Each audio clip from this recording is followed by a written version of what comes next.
Abraham and Sarah had waited a lifetime for a miracle. In their old age, Isaac was born, a son of promise, a child of pure joy. They loved him with a devotion that filled every corner of their hearts. But then, the silence was broken. God appeared to Abraham. Expecting a blessing, Abraham listened, but the words that came were a knife to the soul. Sacrifice Isaac as a burnt offering. From that moment, a bitter pain took root in Abraham's spirit. It was a secret agony. Hidden from Sarah, hidden from the world, he remained obedient, yet his heart was breaking. The next morning, the journey began. Isaac, full of life and wonder, was thrilled to be on an adventure with his father.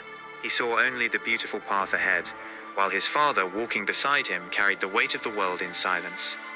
As they neared the mountain, Isaac looked up with innocent eyes.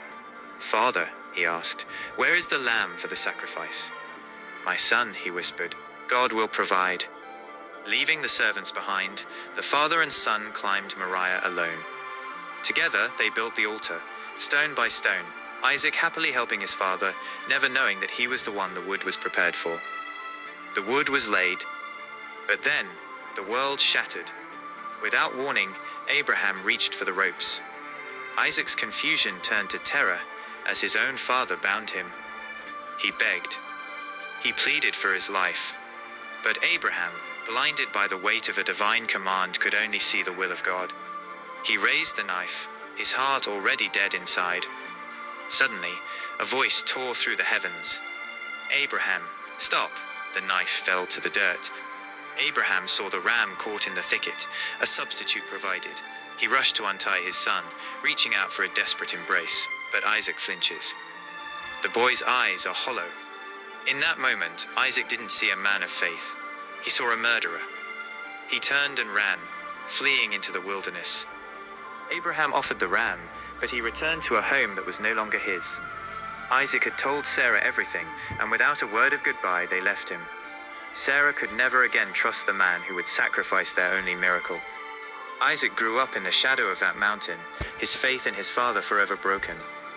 Years passed in silence. When Sarah died, Abraham came to mourn. He wept at her grave and reached out to his son one last time. But Isaac pushed him away, a silent rejection that hurt more than the knife ever could. Abraham returned to his solitude. Even then, a father's love remained. Knowing Isaac needed a future, Abraham sent his servant to find a bride. When Rebekah arrived, Isaac took her hand, but he led her to his mother's tent, not to Abraham's tent, and lived a happy life. Abraham lived out his final days with Keturah, a great, bitter pain resting in his soul. He had followed God to the very edge, but he walked the rest of the way alone.